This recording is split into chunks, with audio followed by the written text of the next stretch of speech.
यवतमाल जिले के वनी तहसील के उखनी और नीलचई कोयला खदान प्रभावित किसानों का WCL मुख्यालय नागपुर के सामने अनिश्चितकालीन आंदोलन जारी है।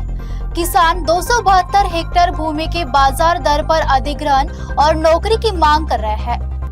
यवतमाल जिले की वनी तहसील स्थित उखनी और नीलचई ओपन कास्ट कोयला खदानों से प्रभावित किसानों का आंदोलन तेज हो गया है।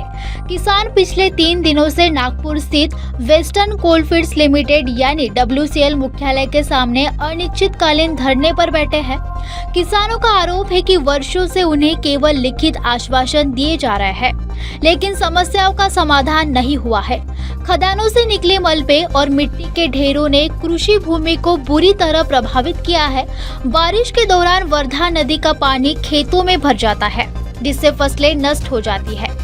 किसानों की मांग है कि शेष 272 हेक्टेयर भूमि का अधिग्रहण वर्तमान बाजार दर पर किया जाए और प्रभावित परिवार के सदस्य को WCL में नौकरी दी जाए। आमचा हक्क आहे का तुम्हाला त्या शेतकऱ्यांना न्याय दिला पाहिजे। गेल्या अनेक वर्षापासून आम्ही प्रयत्न करताय। एक कोळसा खान संघर्ष समिती गेल्या 1.5 वर्षापासून मेहनत करताय, सारखं पत्र देत आहे। अनेक आंदोलन झाले, अनेक निवेदन दिले, त्यांनी लेखी सुद्धा आश्वासन दिलं, परंतु WCL आम्हाला ते परवडत नाही आहे। परवडत नाही, आम्हाला कास्ट प्लस पाहिजे, ते आम्हाला लीड जास्त पडते म्हणून CMPDचा रिपोर्ट आहे म्हणजे आम्हाला परवडत नाही। परवडत जर नसेल तर कोल इंडियाच्या हजारो माइन्स आहे, त्या हजारो माइन्स एखादी माइन्स जर घाट्यामध्ये चालत असेल तर ते लोक शेतकरी विस्थापित होत असेल तर ते दुसऱ्या माइन्समधून काढू शकता ना, प्रोडक्शनच्या उत्पादन तुमचे नुकसान भरपाई काढू शकता ना। तर तुम्ही झाडं लावा, तुम्ही दुसरं काही प्रोजेक्ट राबवा, परंतु ह्या शेतकऱ्यांना काऊन हरासमेंट करताय? शेतकऱ्यांची जमीन हक्काची जमीन आहे। मग मला शेतकऱ्याची हक्काची जमीन आहे, तुम्ही जर आज नाही घेतली तर त्याच्यावर उपासमारी पाळी येईल, भविष्यात आत्महत्या करत, मग जिम्मेदार कोण राहील याला? म्हणून हा वारंवार आमचा संघर्ष चालू आहे शेतकरी। कारण मी माझी सरपंच होतो, इतके वर्ष काम केलं, मेहनत केली, लोकांच्या हक्कासाठी भांडण्याचा प्रयत्न करताय, पण WCL वेकुली मॅनेजमेंट असो किंवा स्थानिक मॅनेजमेंट असो किंवा स्थानिक प्रशासन, मान्य जिल्हाधिकारी साहेबांना सुद्धा आम्ही मागे निवेदन दिलं। त्या जिल्हाधिकारी साहेबांना मला हे जमीन घेणं गरजेचं आहे, परंतु हे बुद्धिपूर्वक दुर्लक्ष करताय। कारण हे दुर्लक्ष जर होत असेल तर भविष्यात येणाऱ्या काळात मोठा संघर्ष होईल। हे अमर आज साखळी उपोषणा भविष्यात अमर उपोषणा बसेल, कारण शेतकऱ्यांचा हक्क, कारण जिथं एक जगाचा पोशिंदा शेतकरी आहे त्या शेतकऱ्याला जर अन्याय होतात हे आम्ही मान्य करणार नाही। विचार जर केला तर वनी एरियाची नीलचई ओपन कास्ट माईन 1993 मध्ये सुरू झाली, तर त्यावेळेस 1200 एकर जमीन 1990 मध्ये घेतली, 93 मध्ये सुरू झाली। नंतर उखनी माईन सुद्धा 92-93 मध्ये सुरू झाली, तिथं सुद्धा कमीत कमी 1516 एकर जमीन 1600 एकर जमीन घेतली। तर अशा त्यावेळेस 90 मध्ये जमीन संपादित केली। नंतर 2015 मध्ये सेक्शन 9 लागलं, नंतर त्याचे पैसे भेटले 20 मध्ये, 5 वर्षांनी पैसे दिले, 20 मध्ये पैसे भेटले, हे लेट झाले, 5 वर्षांत पैसे भेटले नोकऱ्या। त्यावेळेस सुद्धा नीलचई ओपन कास्ट माईनसाठी वनी एरियामधून कमीत कमी 1000 एकर जमीन संपादित केली। नंतर वनी नॉर्थ एरियामधून उखनी माईनसाठी 700 एकर जमीन संपादित केली। हे टोटल जमीन 4000 एकर जमीन संपादित केली, पण त्यानंतर उर्वरित फक्त 600 एकर, म्हणजे 600 इन ॲव्हरेज कालच 15% जमीन शिल्लक राहिली।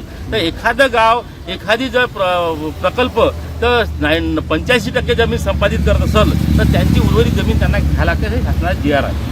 कारण ते बाधित होऊन राहिली, कोणामुळे बाधित होऊन राहिली? WCLमुळे बाधित होऊन राहिली, त्या नीलचई ओपन कास्टमुळे किंवा उखनी ओपन कास्ट बाधित होऊन राहिली। हे शेतकऱ्यांना न्याय दिला पाहिजे, म्हणून आम्ही वारंवार CMD साहेबाला सुद्धा बोललो, मागच्या वेळेस बोललो, म्हणजे GM साहेबाला बोललो का हे जमीन घेणं गरजेचं आहे। तुम्हाला झाडं लावा किंवा तिथं डम्पिंग करायला जागा नाही, यांना आता डम्पिंग करायला जागा नाही, माईन्समध्ये डम्पिंग करते, नियमाचं उल्लंघन करून डम्पिंग करते। मग तुम्ही डम्पिंग करायला जागा नसताना तुम्ही जमीन काय घेत नाही? तर मग CMPDचा रिपोर्ट आला म्हणते का कास्ट प्लस माईन्स आहे। अरे एखादा जर तुम्हाला 100 कोटी 500 कोटी जर 100 कोटी जर नुकसान होत असेल तर बाकी माईन्समधून काढा तुम्ही, त्यांना न्याय द्यानं हे अतिशय गंभीर बाब आहे। कारण ह्या शेतकऱ्यांना जर भविष्यात ही जमीन नाही घेतली तर नाईलाजानं उखनी गावाचं पुनर्वसन आहे, हे 20-22 किलोमीटर वनीजवळ पुनर्वसन होणार आहे, तर त्यांना नाईलाजानं हे जमीन वहिवाट करू शकत नाही। तर दुसरा पर्याय म्हणजे साईडला वर्धा नदी आहे, दरवर्षी पूर येते, हे पहिलं क्रॉप घेऊन जाते, नंतर जे मोठाले ढिगारे टाकले त्याच्यामुळे मोठ्या प्रमाणात त्याचं सॉल्ट येत आहे, सोडियम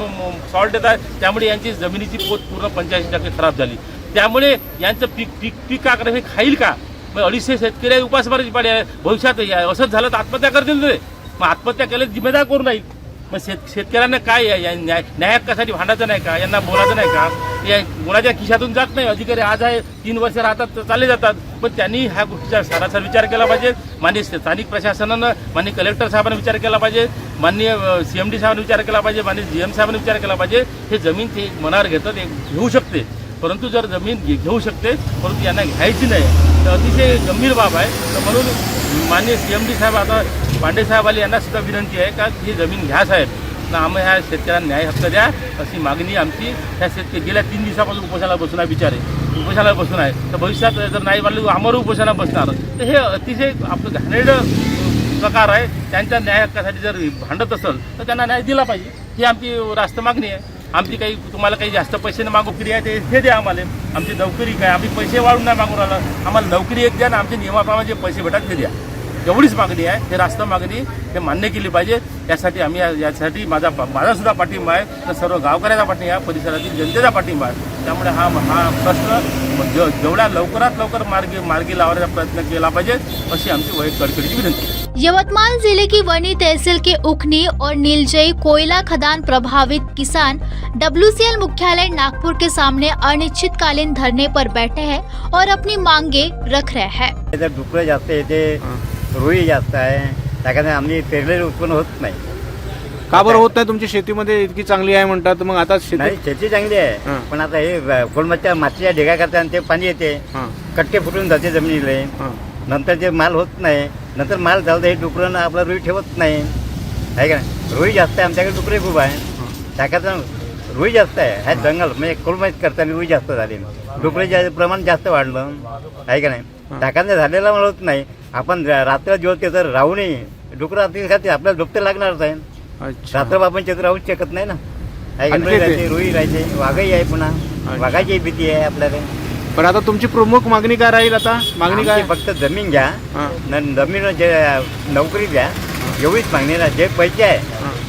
8 लाख रुपये वाढीव नाही लागत तेवढीच द्या ना. आमच्या गावाचं पुनर्वसन त्याच्यात आम्हाला जागा पहिली द्या, अजून जागा दिलेली नाही कोलमसवाल्यानं. किसानों की मांग है कि 272 हेक्टेयर भूमि का अधिग्रहण वर्तमान बाजार दर पर किए जाए और प्रभावित परिवार के एक सदस्य को WCL में स्थायी नौकरी दी जाए. किसानों ने स्पष्ट कहा है कि जब तक उनकी मांगे पूरी नहीं होती तब तक उनका अनिश्चितकालीन आंदोलन जारी रहेगा. धरना स्थल पर लगातार प्रदर्शन हो रहा है और प्रशासन पर दबाव बढ़ता जा रहा है. अब सभी की नजर WCL और प्रशासन की अगली कार्रवाई पर टिकी हुई है.